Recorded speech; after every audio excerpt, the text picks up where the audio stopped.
that are not gathered now, such as capital expenditures. So we don't know that, and we don't know the individual giving any longer for a member are able to cover that. So I have 3 years at a glance to share with you about some of the data that's most frequently requested.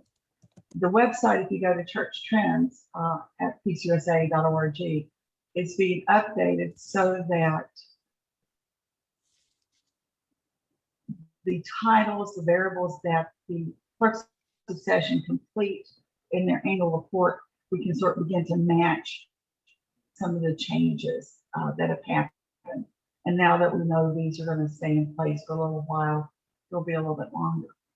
But I also want to tell you what's bad about the data. I do not change any data. And as soon as I tell you that, I'm not telling you the truth. I changed one data point on the old data set, on the old set of questions that looked at individual contributors. And at one point, one church had 1.4 million individual donors, and they were a church of 114. So I think someone just hit a few extra zeros, didn't tab over correctly. So that is the one piece of data that I would have historically changed so that the number of giving units per church did not exceed the number of members. Now, we all very well know that there are friends of congregations who make gifts, but that's a defensible number, the membership being equal to the potential number of donors. So that's the only data that I ever changed from the clerk's session. But I just get a copy of the data from the Office of the General Assembly. I don't get the full data set. So there's some figures that you have that I don't have, such as the number of ministers of the Word and Sacrament that are in your presbytery that are male and female or otherwise identified, as well as those who would align with one or another racial ethnic grouping or multiples. I do not receive that data. It is a question I'm frequently asked: how many ministers would identify as being Vietnamese? How many would identify as being Arabic speaking? And that's just data I don't have. And in part because you all asked so many questions over the years, 2 years ago we did the first ever minister study of all 20,000 ministers in the Presbyterian Church USA. We had some staffing changes, and we are just now rolling out those reports. In about a week, you'll start seeing in the Presbyterian News Service a report every other week. I'm not allowed to have ministers' email addresses. They're not shared in the Office of General Assembly with us, but I am allowed to have your home addresses. And that survey, most of you should have received, and many did, a postcard to which you responded to the minister survey. It was a massive survey. It was 45 minutes, and I told you up front that it was. And a lot of ministers said, I really wish you'd ask more questions. And then others called to say, I can't take your survey because I'm afraid I'll get back to my presbytery what I said.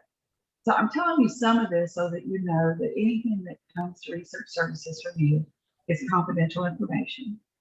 We may clip a part of something that you say and use it as a quote in the survey or to reinforce the assessment that we've made.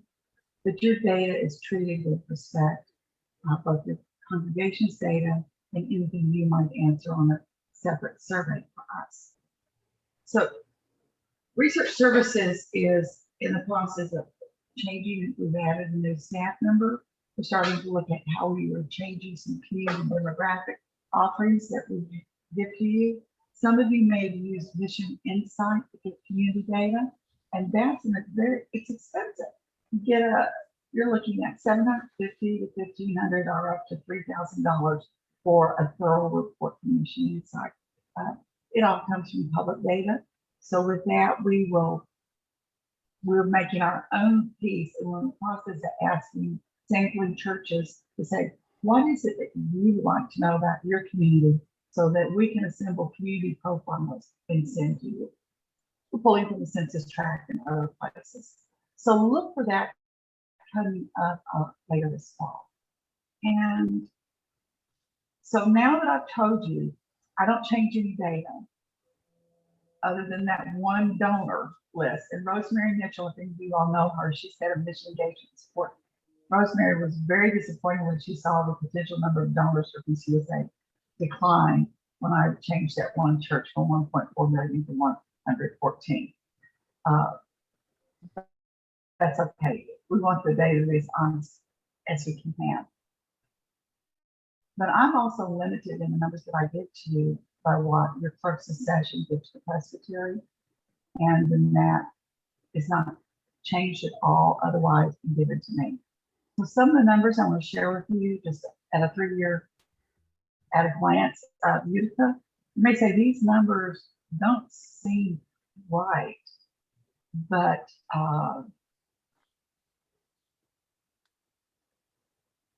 there are a couple that I question.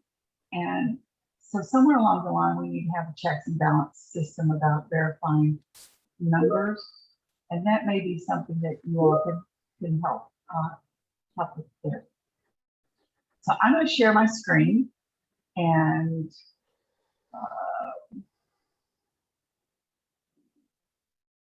give you just some basic data on the presbytery. Oops. I didn't hit the share screen button first.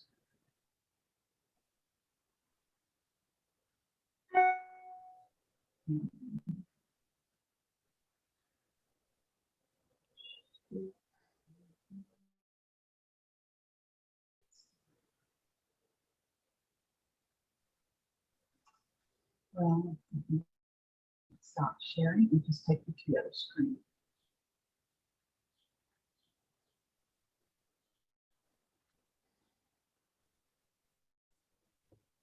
On the church trends page, we have given, usually you'll find 1 year, the most recent year, which ended December 31st, compared to the previous December 31st in the year for the data.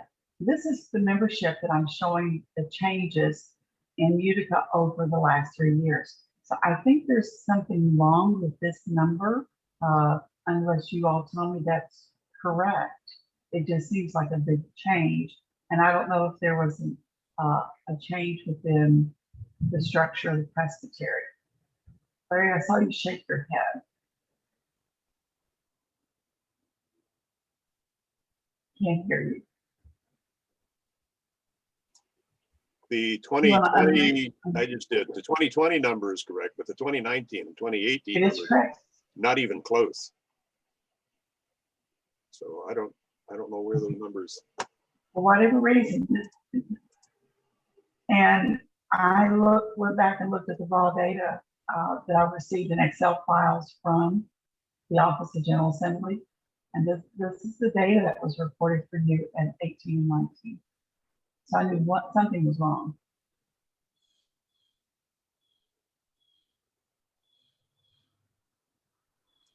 Oh, keep going.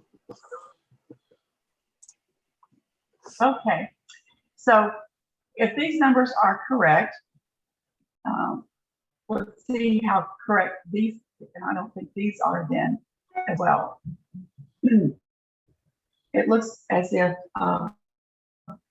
like many presbyteries, your presbytery is predominantly white or European, with some African American and some Asian, but not as many Hispanic, Latino, Latinx, Native peoples, or those from Middle East or North Africa.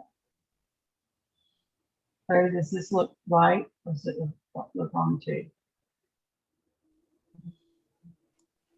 I'm gonna have to do some research here. Keep going.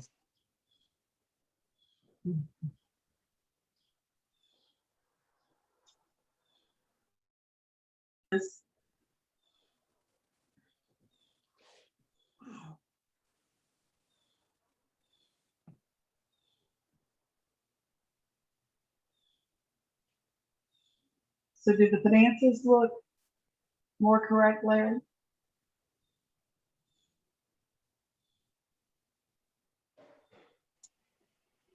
Yeah, Okay, all right. So I don't know what happened with the membership numbers, but so this is why it's very helpful for me when we ask churches to go back and look at their data. And when we first asked churches to do that, only 5 or 6 responded. So we're not sure why this information changes. Larry, if this isn't right, then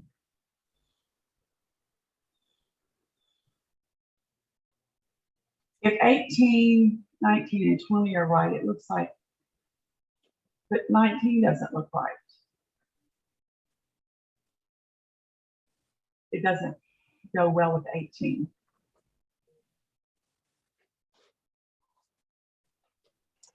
Yeah, well, you had, we'll have to figure this out at some other point. Okay. Okay. Well, in looking at this, the presbytery overall, there seems to be stability. Very much the same number of churches have been in the presbytery for the last 3 years. But one of the other comments that that we were working on back and forth was that where our church is growing, and what we're finding on growth is that any new work is where is the growth.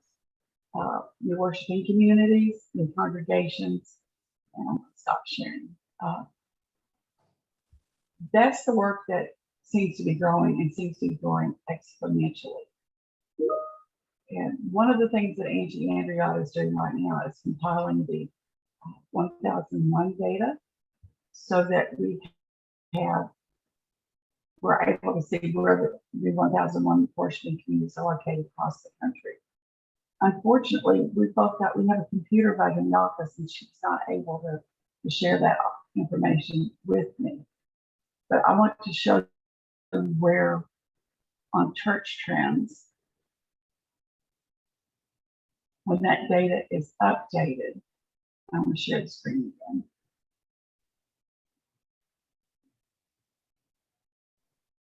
On church trends, this is where normally you would find your data. I'll scroll down to Utica. And you're able to find all of the information that is submitted for each of the variables on this site. And the lower box is where the multiple year comparison is down by the developers right now. But on the church trend site, we're able to look at what we have on the new worshiping communities. And we have seen some nice growth in new worshiping communities over the last few years. And I understand, Rick, this is an area where you have interest in new work that there seems to be some stability. And what we have by size is most of them are less than 25 members, but they seem to are 25 participants, but they appear to be growing from year to year in size. And that's encouraging because other well-established congregations seem to be declining, but the new work seems to be growing. Now, decline is not experienced in every congregation, but we are seeing just the overall number of churches in PCUSA go in the 7 years that I've worked in the office from over 12,000 down to 8,300 congregations. But the new work is what is growing. And it seems to be growing, even though in some regions, Asian and Black African is where the growth is. There still seems to be a large number of white Caucasian new worshiping communities growing, and that's roughly 50% of the new worshiping communities. And from that, about half of them had attended church somewhere before, but for whatever reason, became disillusioned and no longer continued. And then another roughly 10% for the current year had no background or no affiliation with any faith group at all, Christian or otherwise. But still, it is the new worshiping communities that are growing. This is on that Church Trends website, and you're able to pull this up at church-trends.pcusa.org. Most of the new worshiping communities are English. The number that are Arabic and Korean are kind of growing. We're seeing more of those in New Jersey. And we have Vietnamese, French, and Mandarin as the other three languages of where the new worshiping communities are.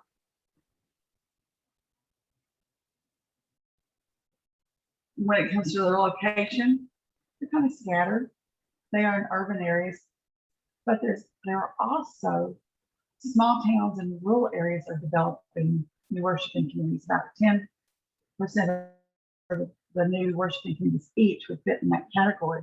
So I think of Utica Presbytery, you have great diversity in, small city size, rural area, and some larger cities. So I wouldn't want you to think, oh, we can't open a new worshiping community in a small town to rural area because they don't happen there, but they do. They happen in areas where there may not be an opportunity for expression of faith, or in communities where perhaps different churches have had a fuss or split, and folks aren't comfortable in those congregations any longer. And that's not just specific to PCUSA, but perhaps they had had a difference. They just didn't like the music. That's, we keep hearing that music battle over the years, and folks go and start a new worship community just to have a different style of music. And some have started new worshiping communities so that they can have a minister who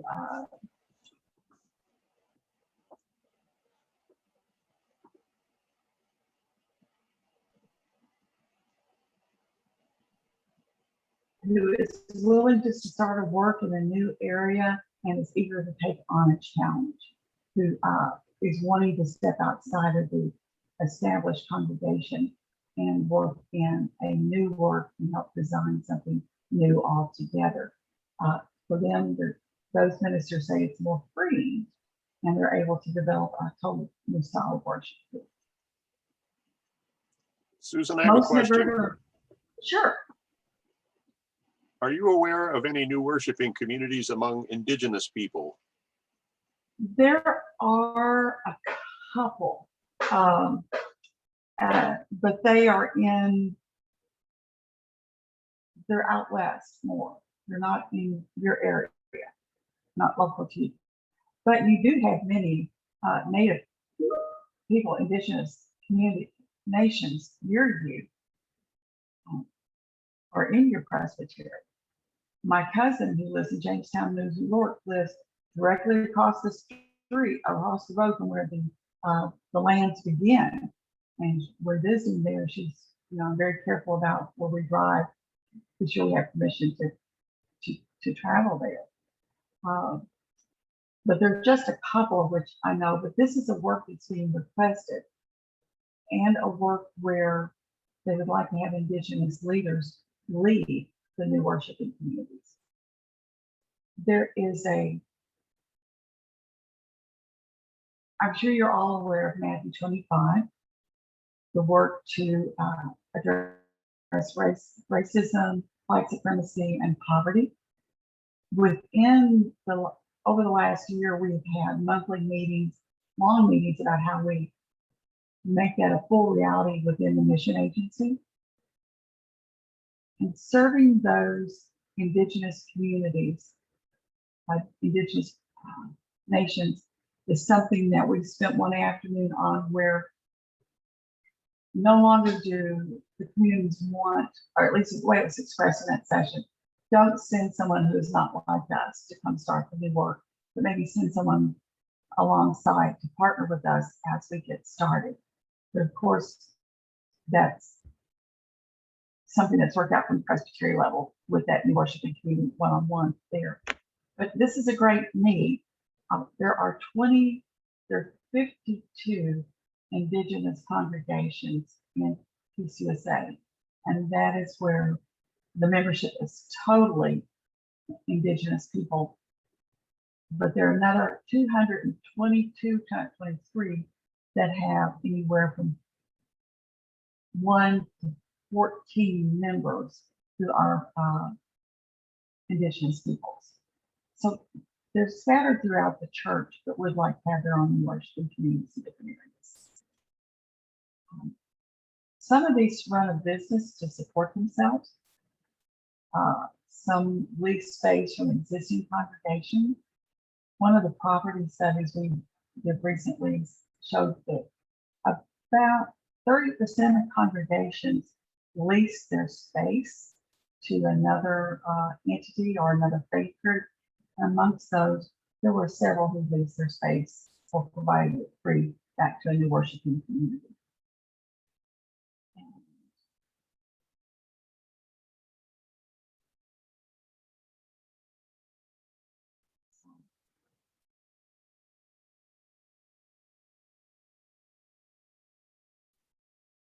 What kind of questions would you all have about the data that I could go back in and find for you and get back to you? I have another question. In you and I, in the exchanges you and I had, you said there's growth in immigrant communities.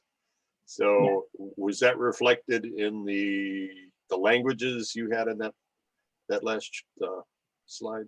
It is a little bit. There are immigrant communities. Some will want to worship just within something that's known to them within their own language. There will be also others in immigrant communities who very much want to assimilate into American life very quickly and move into a congregation where English is what is spoken. But with around the New York City area, Detroit, Houston, Los Angeles, Seattle, you will have San Francisco, you'll have new worshiping communities who are speaking Mandarin. New Jersey, you'll have the Arabic.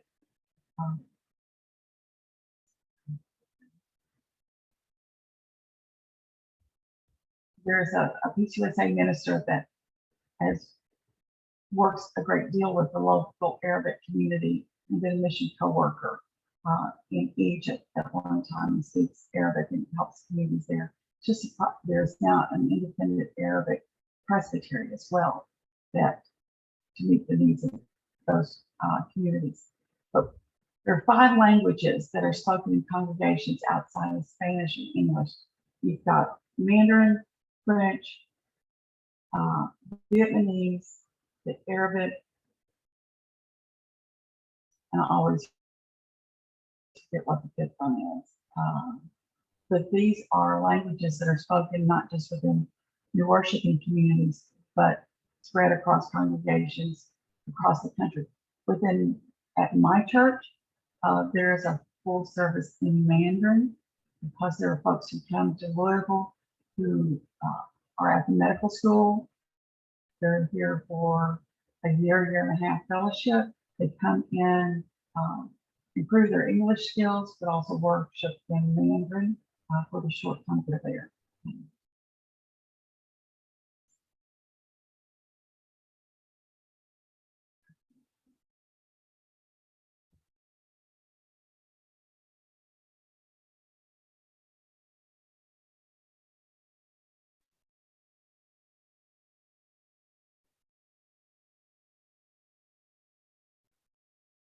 Rick, why don't you tell me a little bit about the work that you're going to be doing, you're looking to do with the presbytery, and what information would be helpful to you? I'm not sure, Susan. I'm trying to parse out as you're sharing the statistics, what might be useful for us to know.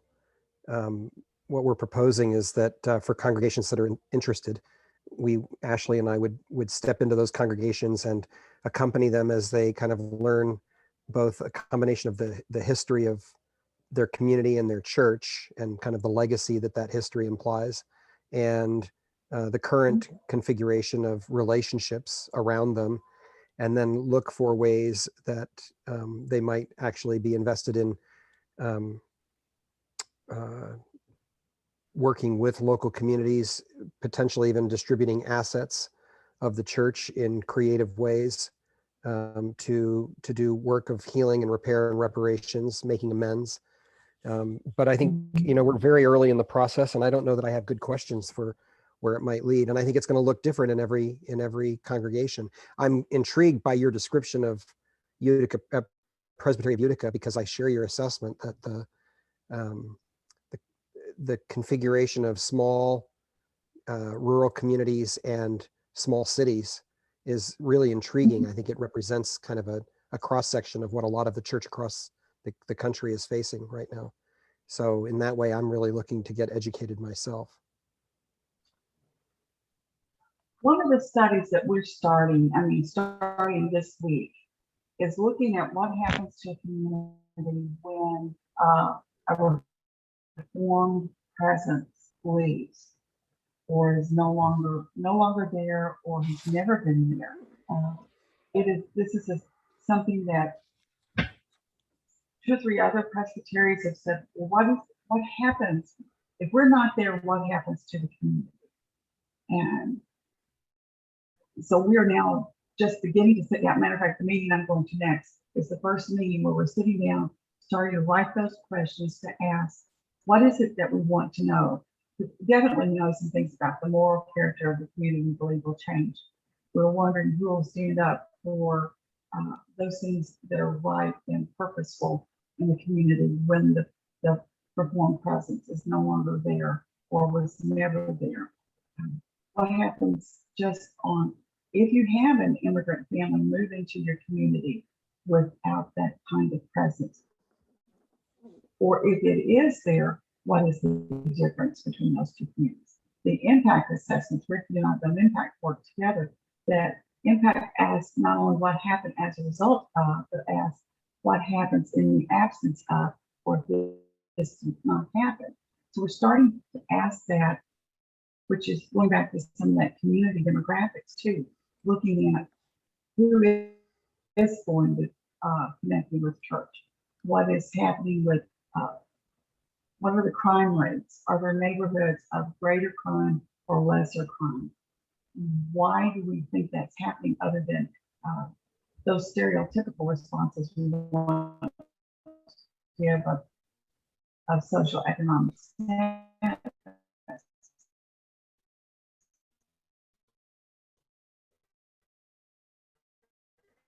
But is there an absence of where these are, then what happens to the local laws when a reformed presence isn't there as well? So if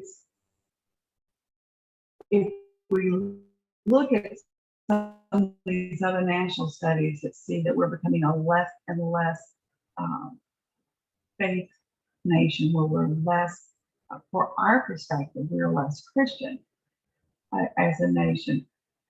What happens to our country as our faith ebbs away?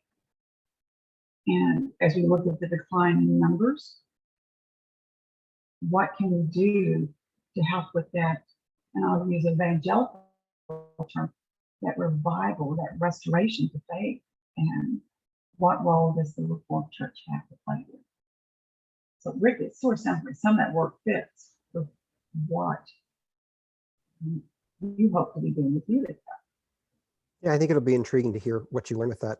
I'm also interested, are there statistics available about what happens with a church's assets when churches decide they are no longer viable? Is that possible to track across the country? And are there statistics similarly about what happens to, so assets, including property and endowments? And also, I'm intrigued to know whether there's a statistical reality that churches simply spend all of their endowment until there's nothing left and then say, now we're done here? Or is there some incidence, statistically viable incidents, of churches that make decisions before that moment arrives about how to handle their assets? Have you been eavesdropping in on my conversations with Paul Greer from the foundation? I happen to know that the foundation's been having some of these conversations, yes. But I Okay. haven't talked with Paul about it. It'd be interesting to talk with him. Eileen Littner is the person with whom I've been doing some work. Eileen, Rose Mitchell, Paul Greer, looking at one aspect of property. We looked at several, but for example, what happens when a church does decide to sell its property, whether it closes or just relocates? And if there's a cemetery there, what happens to the cemetery? Each state has different laws governing cemeteries. So if a church closes and then sells its property, its physical sanctuary, and potentially lands to another entity, they usually don't buy the cemetery. And the responsibility of the cemetery in most states falls back on the presbytery. So how does the presbytery long-term maintain the cemeteries to meet with state laws? It seems it's a simple question, but it has profound potential financial impact for the presbytery. Some of the work that Eileen, Rose, Paul, and I started looking at is how does the presbytery assist the congregation when it has made the decision that it is in the best decision to close. And as they sell the property, what do they do with the monies? Are those monies reinvested in local missions? Do those monies go back to the presbytery to put in those new worshiping communities? Or is that money that is decided between the presbytery and the congregation, the money goes to the national offices or for endowment purposes, just into your own investments? Or how does one make that decision? And that's part of what Rose, Paul, and Eileen and I have been working on for the last couple of years. Because let me give you a case that we followed. A church in New Jersey decided with agreement to close, and they sold their property to another faith group. That faith group worshiped there for about 5 years. Then they decided it was no longer viable for them. They sold it to a real estate developer who then developed multi-million-dollar condos on the site. But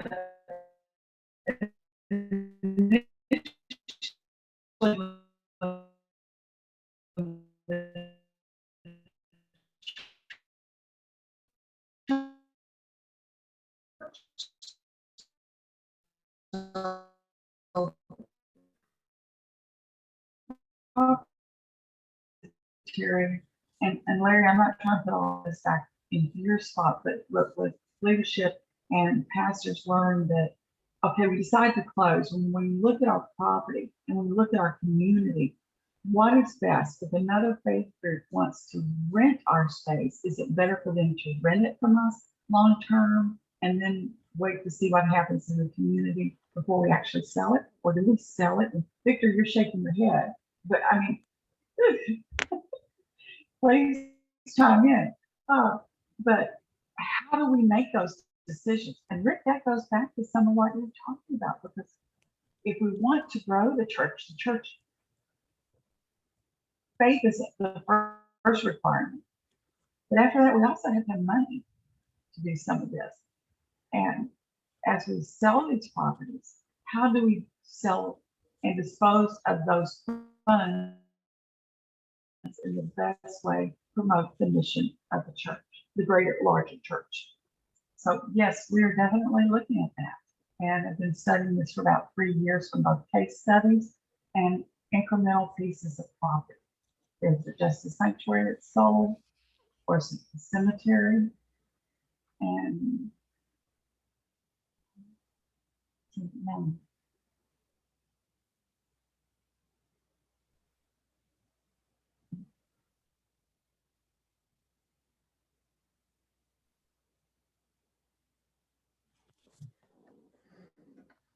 What else would you all like to know? And I'll figure out why our data is wrong. But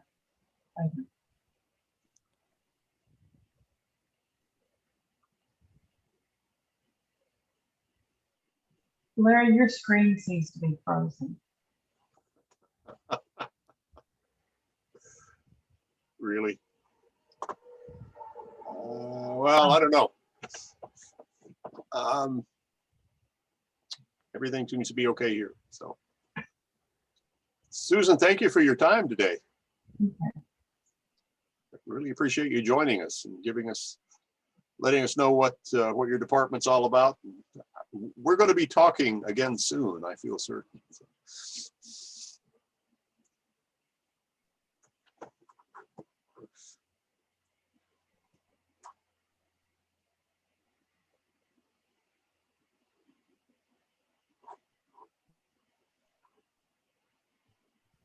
You're Well, welcome. while he's I know frozen, that- if I might take this moment to welcome Edwina Landry, our newest pastor in the Presbytery. She comes to us from the ELCA, and she just was voted in at Rome. So welcome, Edwina. We will be in touch with you to start the process of your installation service and all of that. So just wanted to welcome you. Thank you. Thank you very much. Thanks for having me on this Zoom call today.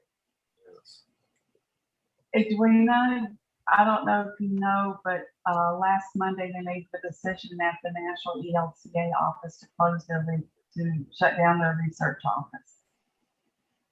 And this Friday will be the last day for those staff.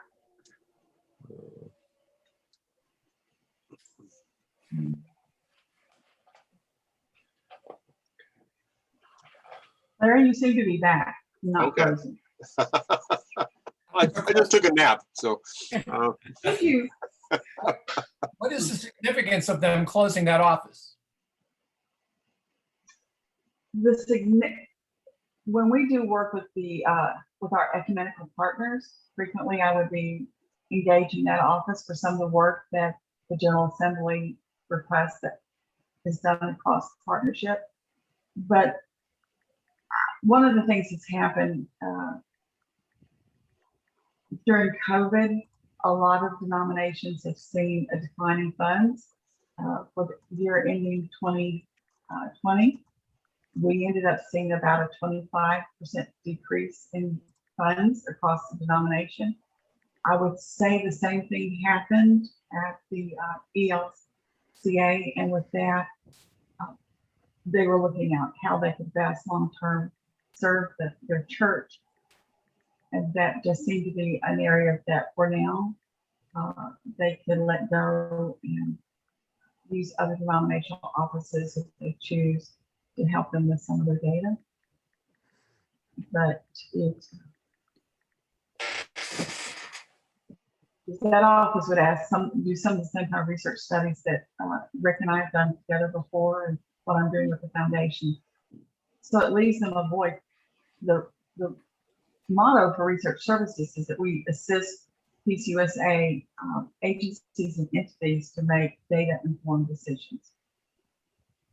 And without ECLA having that office, it decreases some of the data that they may need to make some of their decisions.